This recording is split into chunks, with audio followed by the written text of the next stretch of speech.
Fox News host Eric Bolling suspended over allegations that he sent inappropriate pics to several female colleagues. Plus, the search for a new mooch intensifies. Who will be the next White House communications director? Stephen Miller, now said to be in the running. Plus, we have breaking news from Vice President Mike Pence. He is calling a New York Times story absurd and offensive. We'll have that coming up. But first, how leaks to reporters are revealing White House lies. Remember the emails proving that Donald Trump Jr. was willing to collude with Russia? President Trump tried to help his son Don Jr. explain away that meeting with a Russian lawyer.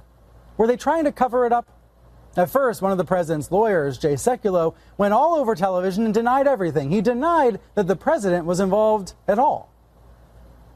The president didn't sign off on anything. He was coming back from the G20. The president wasn't involved in that. But I do want to be clear, the president was not involved in the drafting of the statement and did not issue the statement. Let's focus on what the president was aware of. Nothing. Those denials held up for a couple of weeks until the Washington Post reported that, in fact, it was the president himself who dictated Don Jr.'s misleading statement. Members of Trump's own inner circle were the sources for the story.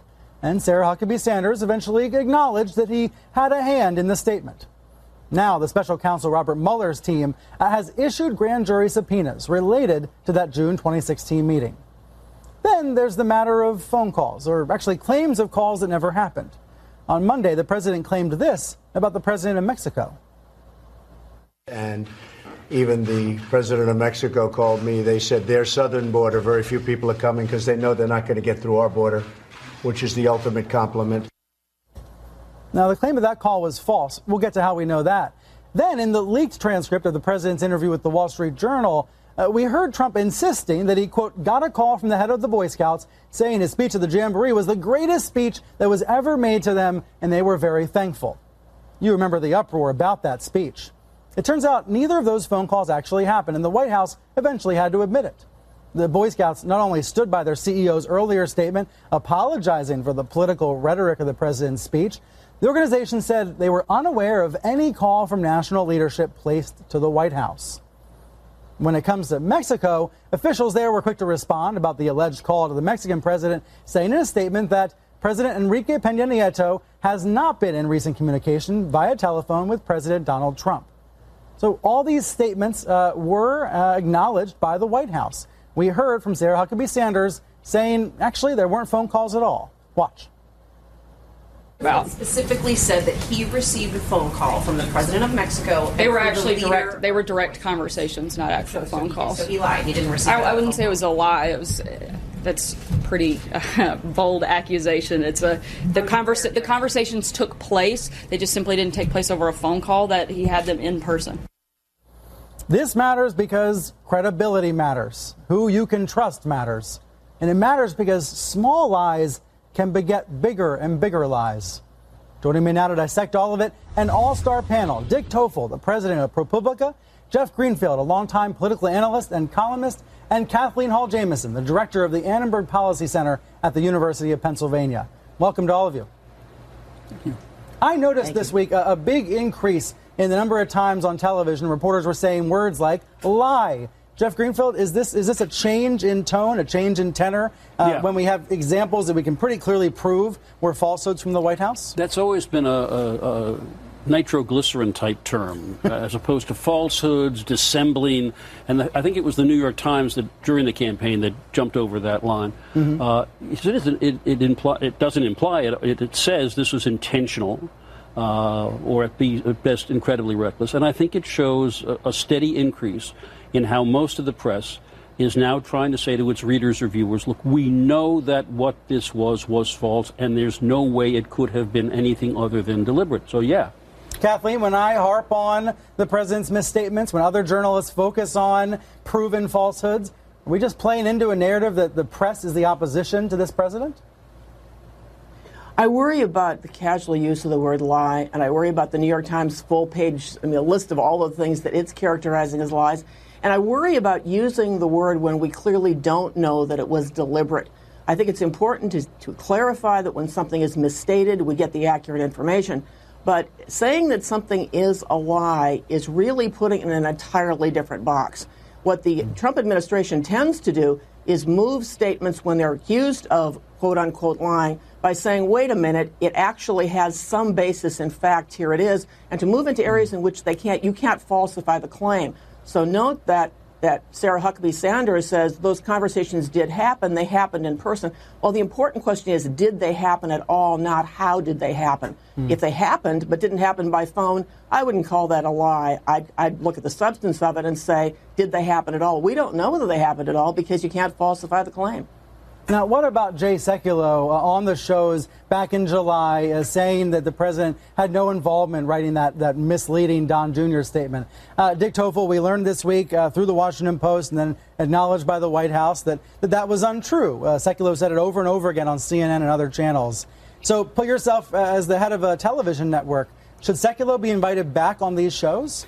If it were up to me, Brian, I would have a one free bite rule.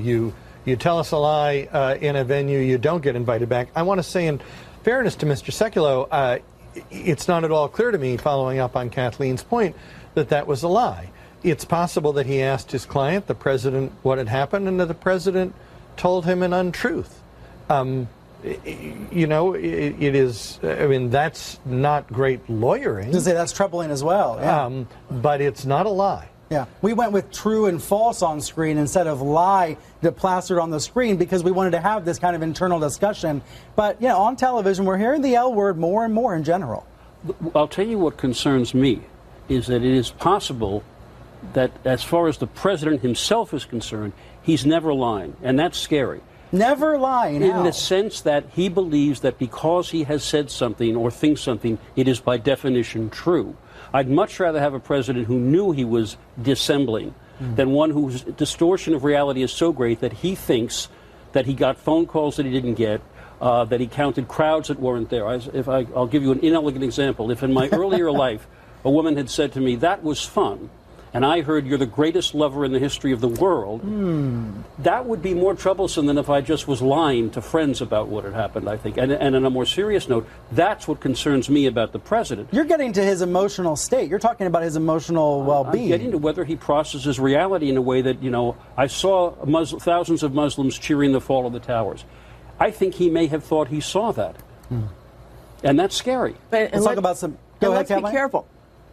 Yeah, let's be careful. I don't think Donald Trump said Muslims in that statement. Now, we as humans tend to migrate into our own narratives as we recount things. We all have the human disposition to seek things that we agree with and to find the ways to conform reality to what we'd like it to be. But one thing that is important that happened in this last week that I think we need to flag is that General Kelly is trying to minimize the likelihood that misinformation gets to Donald Trump. So if under Jeff's scenario, he's enveloped himself in a like-minded world in which he doesn't see disconfirming evidence and a whole lot of suspect material gets to him he's inclined to believe, then by General Kelly trying to vet everything that comes to his desk and inside his range of vision, General Kelly's doing something really important.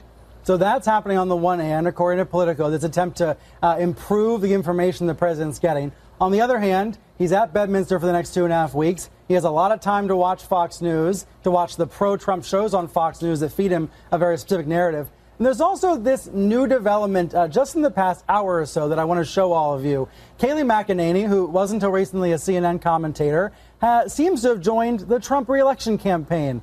She's in a new video on Trump's Facebook page this morning presenting what looks a lot like a newscast. Let's watch and then discuss.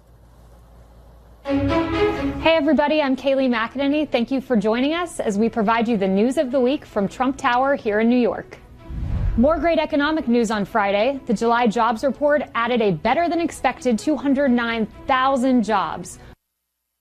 Looks like a newscast, has the graphical appearance, sounds like a newscast, but obviously, Jeff Greenfield, it's a promotional effort either for the Trump re-election campaign or the Republican National Committee. Yeah. What do you make of it? Not much. I mean, look at what's behind her. Campaigns have been trying to do news-like videos ever since there was video. So in the scheme of things, that doesn't strike me as a particularly bothersome problem. But the president's railed against fake news. Isn't this a sign that he wants to create his own version? He'd rather make his own newscast? Yeah, all I'm saying is that one seems to me in the long, if not entirely noble tradition of political campaign propaganda. I think we got much bigger issues facing us than that All right, one. Dick, you agree?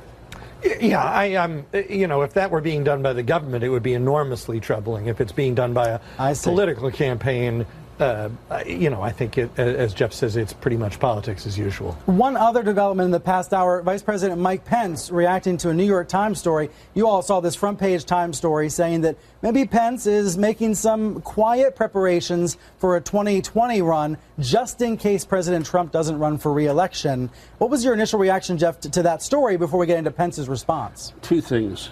Please. Can we not cover the 2020 campaign in 2017? I mean, it's like kids yelling, "Are we there yet?" when you haven't left the driveway. But hold on, Jeff. If Pence is planning for it, and if others are planning for it, shouldn't the press cover that? One of the stories said, well, maybe this isn't 2020. Maybe they're getting ready for 2024. Look, is it conceivable that the disruptive nature of the Trump presidency is creating a reality we haven't seen before, where people are hedging their bets? Yeah. But I've just got to tell you, if we start focusing on this now, everybody's going to be in a rest home before the Iowa caucuses begin. But I think it is true, Brian, nevertheless, that the vice president is in a uniquely challenging situation.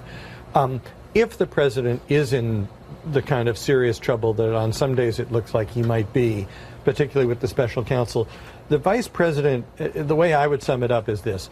The vice president needs to end up at the end of this process, if he's going to become the president of the United States, in the position that Gerald Ford was, and not in the position, for instance, that Spiro Agnew might have been, had that gone a different way. You want to be able to say, if that's the way the cards fall, that our long national nightmare is over. You want not to have been part of the long national nightmare. The statement from Mike Pence, and I think we can put it on screen for you, Kathleen. Take a look here. It says in part, today's article in the New York Times is disgraceful and offensive to me, my family, and our entire team. The allegations in this article are categorically false, represent just the latest attempt by the media to divide this administration. It makes a lot of sense why Pence would come out and deny this story. He wants to show a united front with President Trump. The story was mostly based on anonymous sources. Kathleen, your reaction? I wish we'd instead be focusing on the question, what is the role of the vice president in relationship to the president? What is his role in formulating policy? What are his positions on the president's positions? And is he doing anything to increase the likelihood that accurate, good information with alternative points of view is getting to the commander-in-chief as he makes consequential decisions? As for what's going to happen in the future tactically about whether he's going to run for something or not, I'd prefer to start looking at that at the point at which people start announcing and not displace news time that could be used to ask more important questions. Meantime, a new battle begins between the Trump administration and the press, with Pence calling the Times disgraceful. Kathleen, Dick, thank you very much. Jeff, please stick around later in the program here. After the break, a lot of news to get to. Stephen Miller potentially in line for a communications job. Why one word he used at the White House press briefing this week raised a lot of eyebrows. Plus, all the leaks we've seen from the administration. Jeff Sessions announcing a new crackdown on leaks. We're going to debate what should be done, if anything, about these leaks right after a quick break.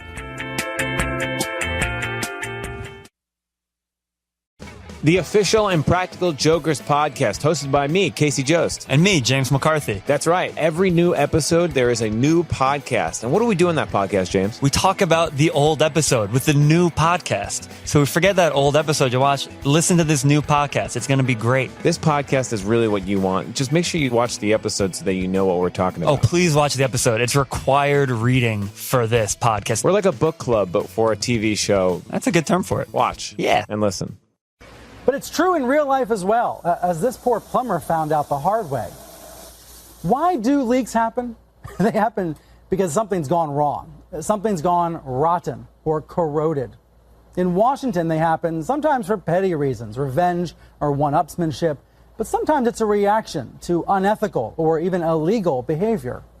Calling a reporter is a way to expose wrongdoing. It's a way to alert the public to problematic behavior, to blow the figurative whistle. Now, President Trump lashes out when he hears that whistle. He wants it silenced. This is what he said on July 25th. I want the Attorney General to be much tougher on the leaks from intelligence agencies, which are leaking like rarely have they ever leaked before at a very important level. I told you before, I'm very disappointed with the Attorney General, but we will see what happens. And we did see what happened on Friday when Jeff Sessions responded by holding an anti-leaks press event, announcing a tripling of leak investigations and pledging to prosecute leakers. The DOJ is even leaving the door open to possible prosecutions of journalists, although the organization is saying it's focused on the leakers. Now, Sessions walked out of the event without answering a single question. Gentlemen, are you saying you will jail journalists? Mr. Attorney General, do you plan to prosecute journalists? Now, there are many different kinds of leaks. Some are just about palace intrigue and infighting, but others are national security related. These are 18 stories based on anonymous sources and leaks just from the past week.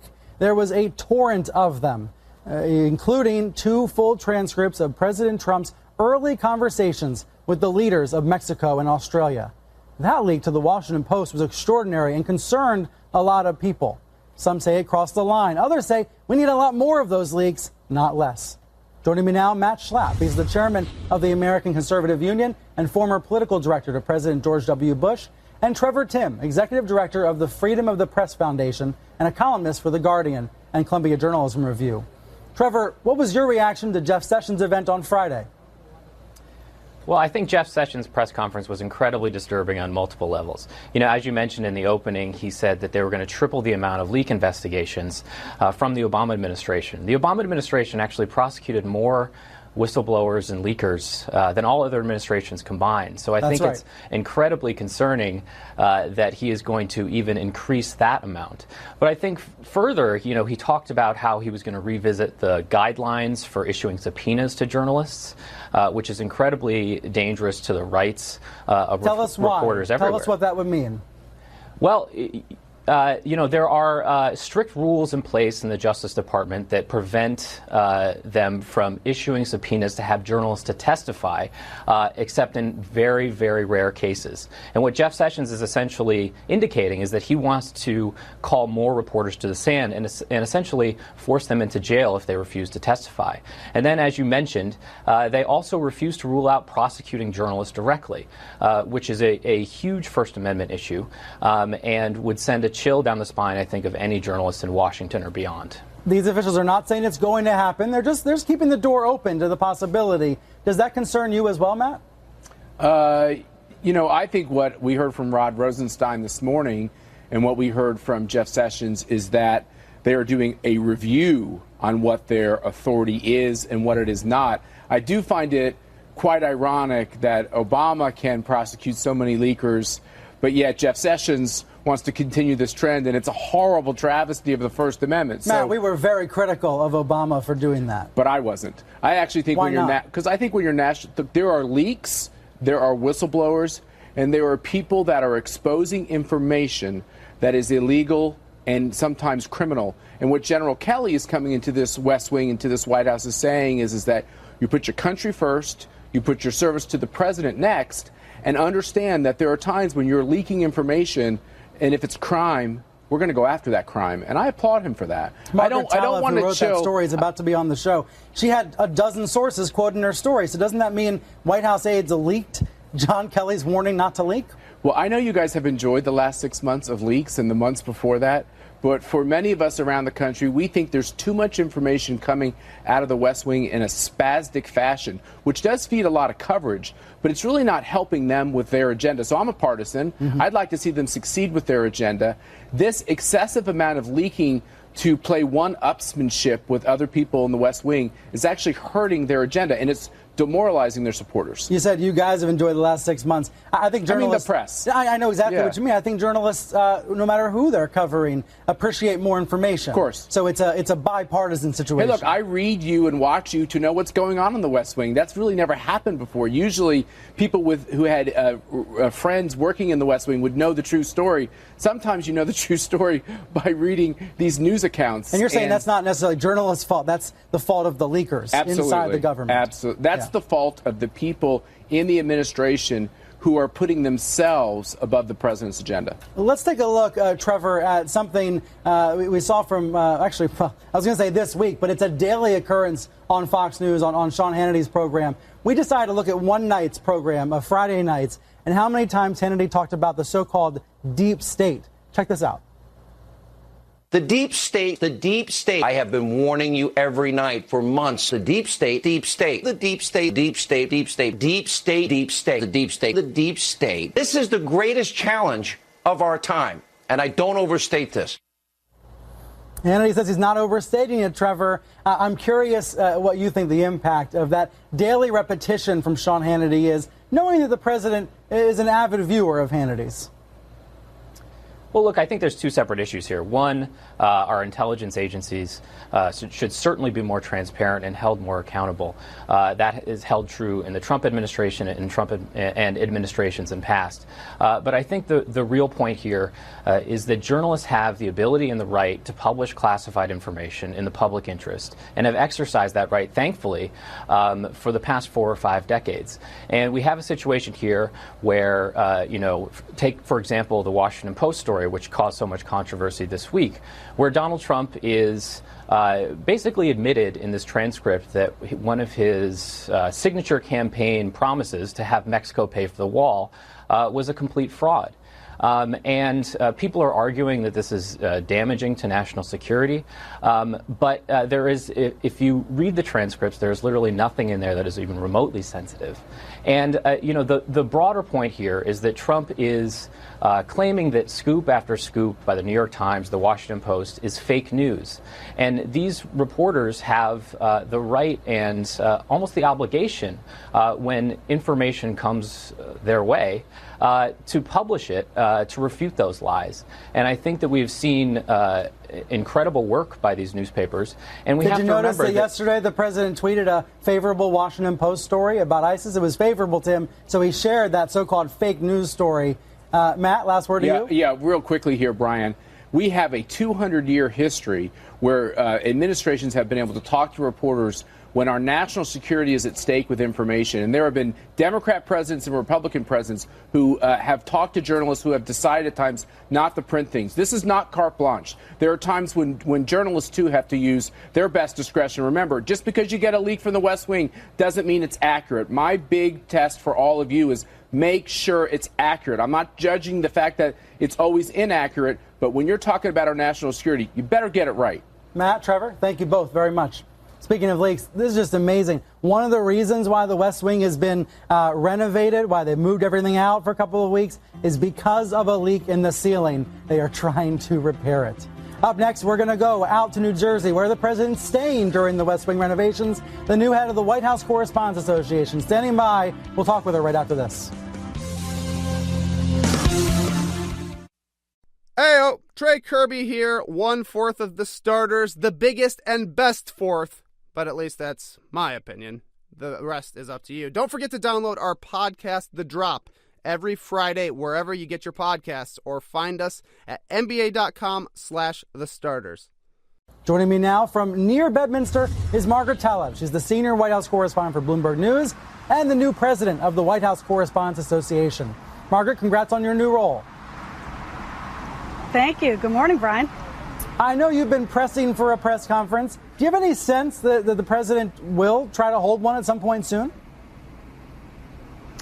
Yeah, I do. I'm hopeful that he will, and I think it's something that the White House actually was probably considering in this lead up to his departure for Bedminster. I can only speculate as to the reasons. Yeah, I can only speculate as to some of the factors that may go into his preference for other formats. But you're right to say that he has done a fair number of these with the foreign leader visits and has sort of a mixed record on the foreign trips. That's another venue where there's a long tradition of solo news conferences as well as joint news conferences. And you'll remember on that first 9-day trip, the one that he was dancing with swords in Saudi Arabia and such, there was not a news conference, but they did move. They have been moving in that direction since. So, that's a good sign. We appreciate that. I think the White House does think that he has his own way of communicating with folks. But as President Obama found, and he would often be sort of reluctant to do these long, hour-long news conferences, a president is not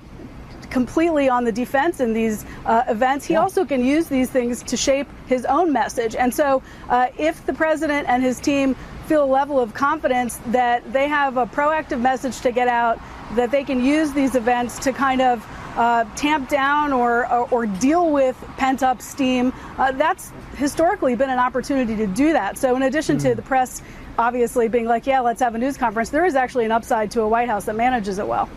You wrote about new Chief of Staff John Kelly in a new Bloomberg story this morning. Your story cited 12 sources inside the administration and around the administration. Partly your story says Kelly urged the staff not to leak. So did these aides leak to you about the order not to leak?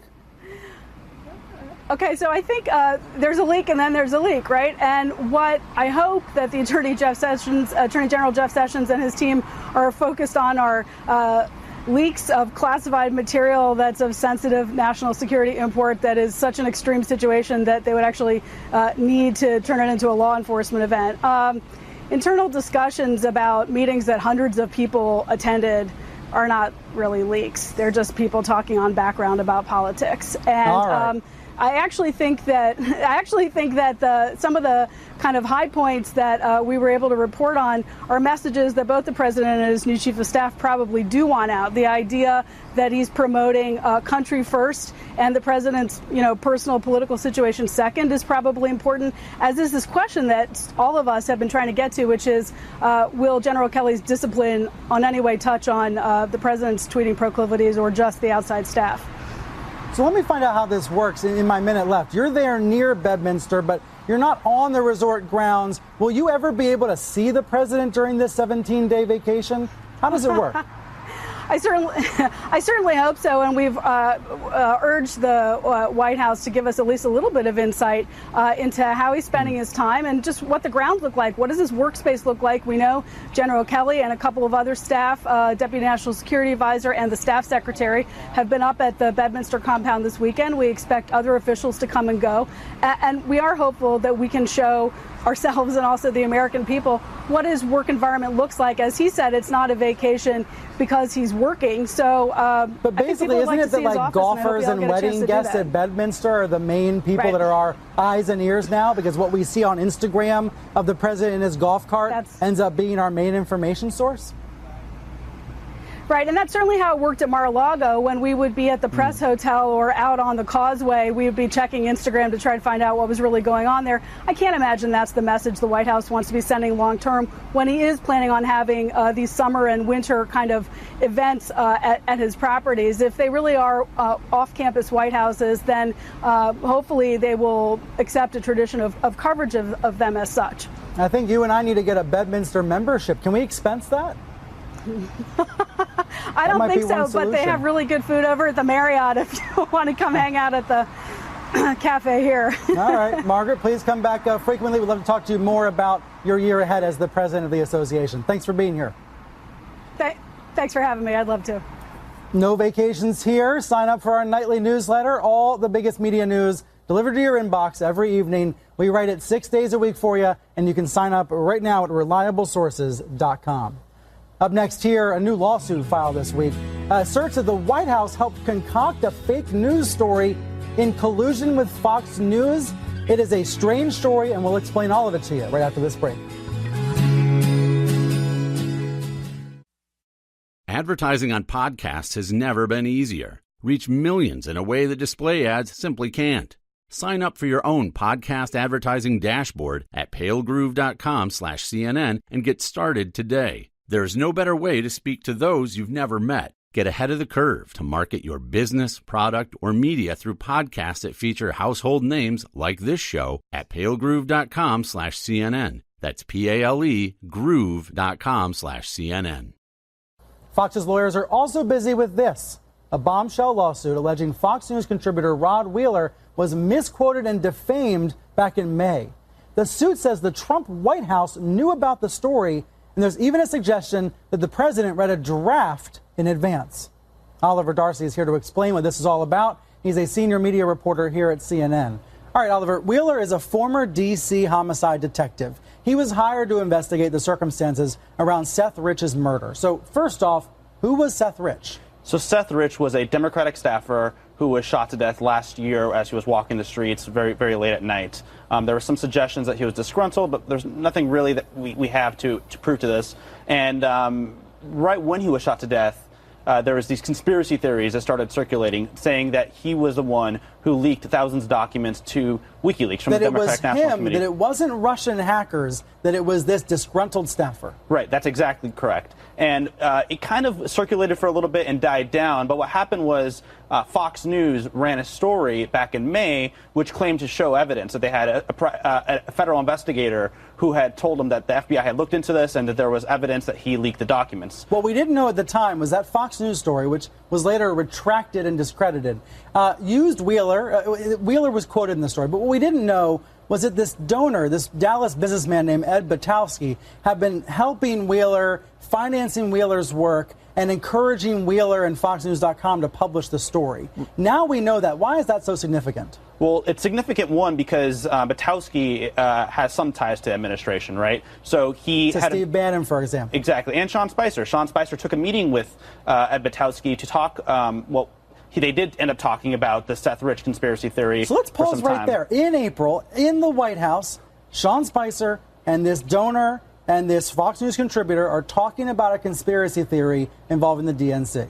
Right. And actually what was interesting was when the Fox News published a story and Sean Spicer was asked about it, he said he didn't know anything about this Democratic staffer and he didn't get updates on them. But, previously he had apparently been briefed on the investigation personally by the private investigator investigating Seth Rich's death. Yeah. And he told you it was no big deal and there was no follow-up. Right. The lawsuit alleges that there was follow-up. So let's keep going with this. NPR's David Folkenflik broke the news of this lawsuit this week. Let's put up a quote from his story.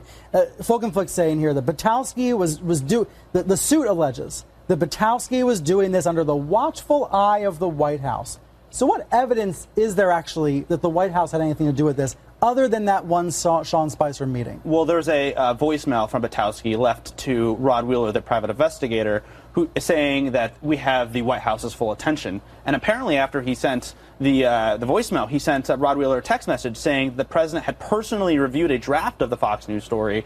Which seems so far-fetched. Right. And Batowski told me he was joking, and it was all like this part of a larger joke he had with Wheeler. Right. But Wheeler's saying no, it was apparently serious. So this week, actually, I think Friday night or Thursday night, I can't keep all this straight, CNN's Chris Cuomo interviewed Wheeler. Here's what Wheeler said about the evidence involving the White House. I have no idea. All I can tell you is what Batowski told me, and that's the fact that the White House is all over this, and the president wants this out. So that's what Wheeler says. What's next in this suit?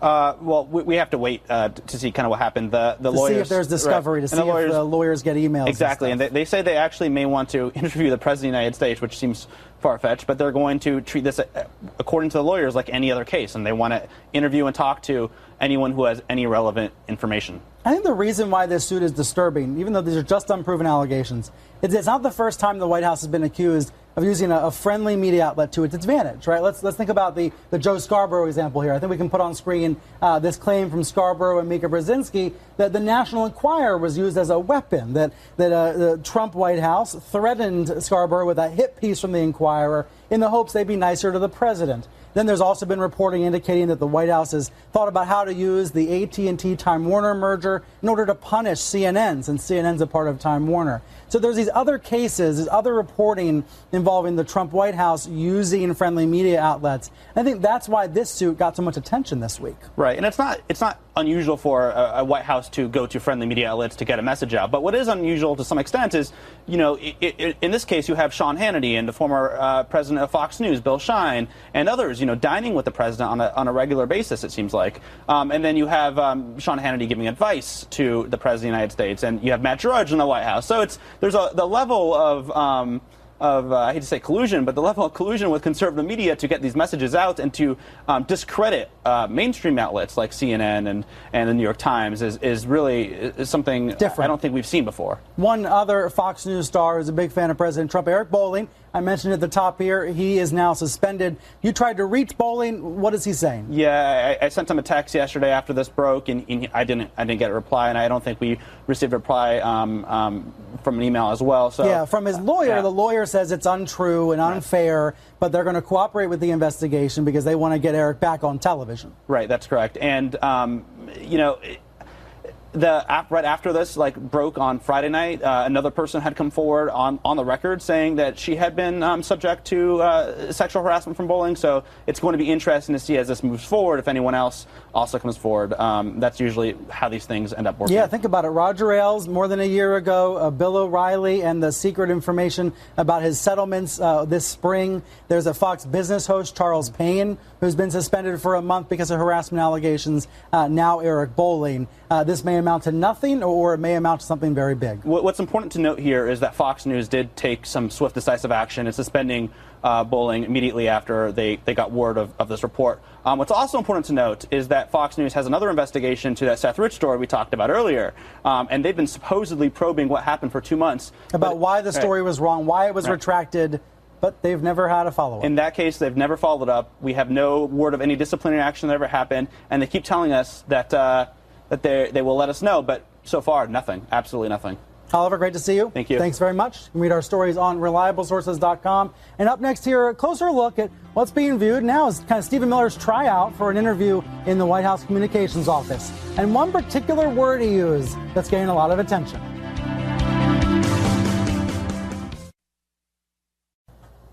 This whole notion of, well, they could learn, they have to learn English before they get to the United States. Are we just going to bring in people from Great Britain and Australia? Jim, actually, I have to honestly say, I am shocked at your statement that you think that only people from Great Britain and Australia would know English.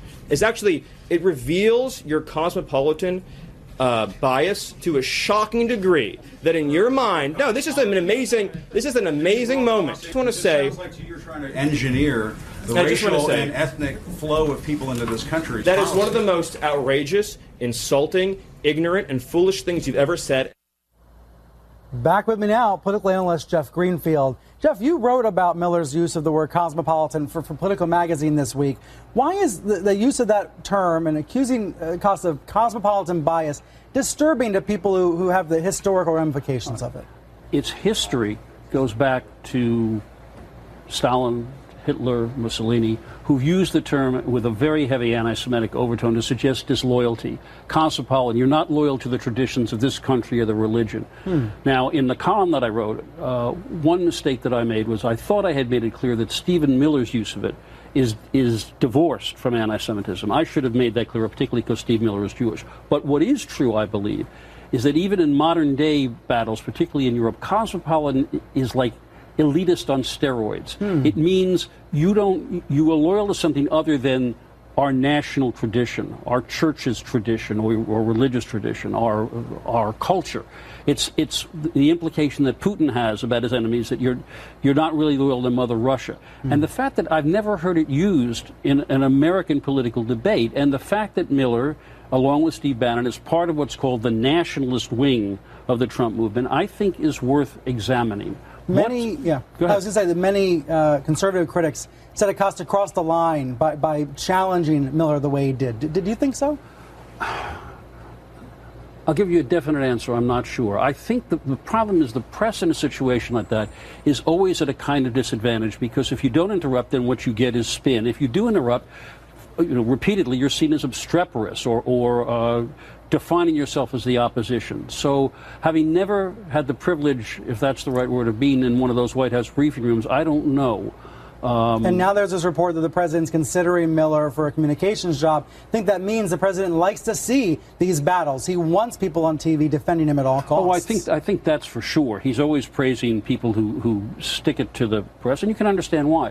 But I think that may be another indication. I don't know how to cover the court intrigues of a White House, but if the Miller-Bannon wing is given more influence, and that wing is very strongly nationalistic, not anti-Semitic, but meaning that our critics are not as I think it means that you're not as really patriotic. Remember. So we may hear more of that sort of rhetoric. Remember Sarah Palin's line about real Americans? I think cosmopolitan means, in one way or another, you're not a real American.